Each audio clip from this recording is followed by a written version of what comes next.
Olá, companheiros, que a paz de Jesus possa continuar em nossos corações, que Deus possa estar abençoando a nossa jornada, nos enchendo de esperança e certeza de que Ele está sempre atento às nossas necessidades e e aquilo que precisamos para a melhoria de nós próprios e caminharmos com mais segurança dentre as vielas que o mundo nos proporciona. Algumas situações que nós achamos que é armadilha, mas que são testes para realmente avaliar a nossa postura diante da vida e diante do próprio Deus. Hoje nós vamos falar do capítulo 17 do Evangelho segundo o Espiritismo, itens 1 e 2, que é do capítulo Sede Perfeitos. E a gente vai falar dos caracteres da perfeição. Começa com uma passagem de Jesus narrada por Mateus, no capítulo 5, versículos 44, 46 a 48, né? Que Jesus inicia dizendo assim: Amai os vossos inimigos, fazei o bem aos que odeiam e orai pelos que perseguem e caluniam. Porque somente amados os que vos amam, que recompensa tereis nisso? Não fazem assim também os publicanos? Se unicamente saudades os vossos irmãos, que fazeis com isso mais do que os outros? Não fazem o mesmo os pagãos? Sede, pois, vós outros perfeitos, como perfeito é o vosso Pai Celestial. Claro está para nós que Jesus, quando estava narrando essa passagem, ele estava destacando um certo grupo. Porque ele destaca, esse grupo que ele está falando está destacado dos publicanos, dos fariseus e de outros grupos. Então, nos leva a crer que era um grupo selecionado, era um grupo seleto, que logicamente nos leva a crer que eram os seus discípulos, ou aqueles a quem era dirigida uma mensagem que estava num grau diferenciado daquela população que Jesus excluíra daquele discurso, né? Ele fala aos antigos, né, que eles deviam saudar os inimigos, que ele era bem aqueles que o caluniam, porque os publicanos faziam a mesma coisa. Publicanos era uma classe da judaica que era desprestigiada, era desconsiderada na sociedade porque eram coletores de impostos. Como a gente nunca gostou de pagar impostos, muito menos quem cobre, os publicanos não eram bem vistos na sociedade.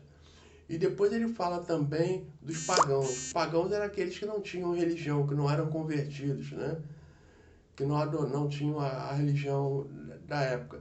Então Jesus fala assim, todos eles fazem assim, eles só saudam aqueles que eles querem bem, né? Não compreendem aqueles que caluniam, vós sois diferentes, né?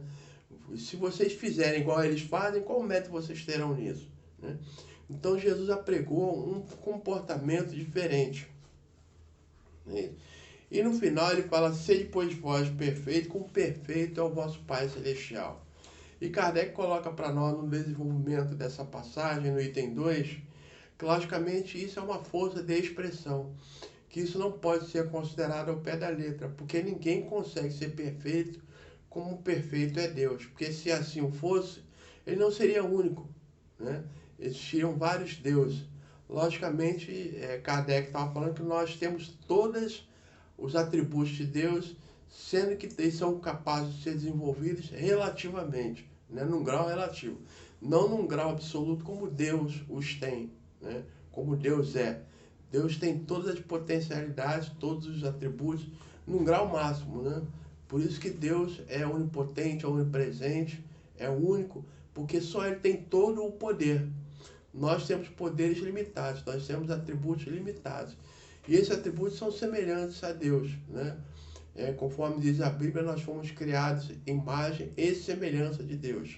Não fomos criados iguais a Deus, porque não somos Deus, né? Então ele coloca então que nós não podemos ser Deus, mas Jesus coloca nessa passagem tudo aquilo que precisa para que a gente possa se tornar um homem de bem. Ou são os caracteres que denotam, ou que listam, ou que destacam um homem de bem. Se tiver na sua personalidade características desse tipo, né? de saudar aqueles, mesmo aqueles que não os querem bem, mesmo aqueles que caluniam, mesmo aqueles que perseguem, que compreende, que entende, que estende a caridade no seu grau maior.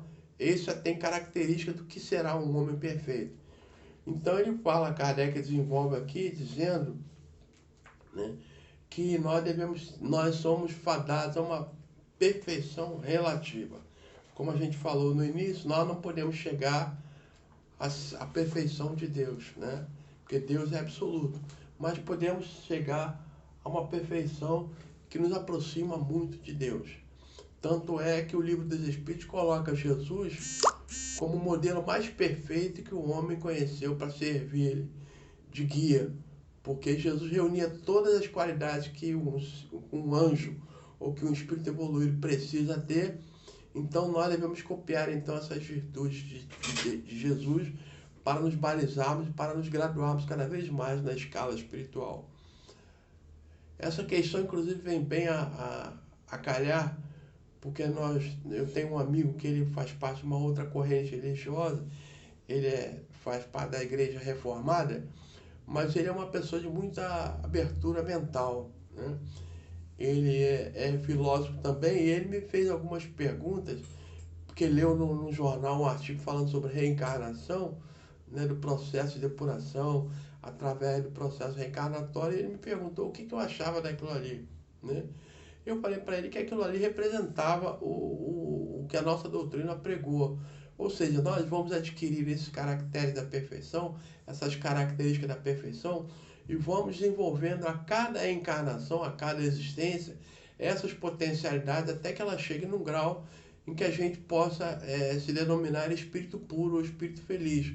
Ou seja, não precisaremos mais reencarnar. É através do processo evolutivo que se dá no corpo físico, através das experiências vividas, é que a gente vai desenvolvendo todas essas potencialidades para chegar àquela promessa que Jesus fizera para nós, quando esteve aqui conosco, dizendo que nós podemos fazer tudo o que ele faz e muito mais, né? Nós somos deuses, ou seja, nós temos todas as potencialidades. Cabe a nós que nós acreditemos nisso e que procuremos desenvolver as nossas potencialidades sempre no sentido maior, no sentido mais amplo, sempre tendo para nós como bandeira o que o Espiritismo pregou para nós: fora da caridade não há salvação, né? E Kardec coloca ainda nesse item 2, que foi o item que nós lemos por último, que nós não lemos, aliás, mas que nós estamos considerando por último, né? Que devemos extirpar de nós o orgulho e o egoísmo, porque está em total desacordo com a caridade. Esses sentimentos é que esfriam a nossa vontade de beneficiar aquele companheiro sem nenhum interesse, porque pensamos única e exclusivamente na nossa persona, na nossa personalidade e naqueles a quem queremos. Sempre queremos o benefício nosso e daqueles que nos estão próximos, em detrimento de todo o resto da humanidade, né? Então é através da caridade, através da reencarnação, através das existências, através desses caracteres de perfeição que nós trazemos em estado latente, que precisam ser desenvolvidos. É através disso que a gente vai se desenvolvendo, vai ampliando o nosso horizonte, e até que chegar um dia, nós vamos cumprir aquilo que Kardec coloca na questão do Livro dos Espíritos, quando ele pergunta: a doutrina espírita será a religião do futuro?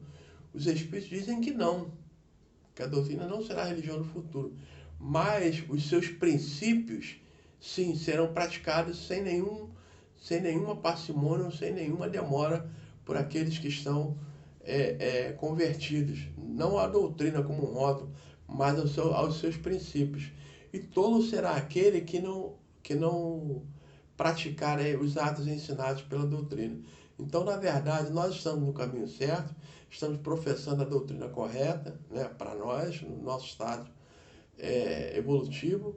Precisamos apenas sedimentar e desenvolver cada vez mais em nós esses caracteres da perfeição, que é sempre ter como lema maior a caridade, e como Jesus ensinou no mandamento maior: amar a Deus acima de todas as coisas e ao próximo como a nós mesmos. Quando nós conseguimos agir dessa forma, ou ter no nosso coração, escrito em letras bem vivas, esses mandamentos, o nosso procedimento será natural dentro dessas duas ações, sem nenhum esforço, sem nenhum grau de dificuldade. Será um procedimento normal que nós estaremos habituados a utilizar. Mas para isso é preciso que a gente já comece a desenvolver e acredite que nós temos essas potencialidades. Muito obrigado a todos, muita paz.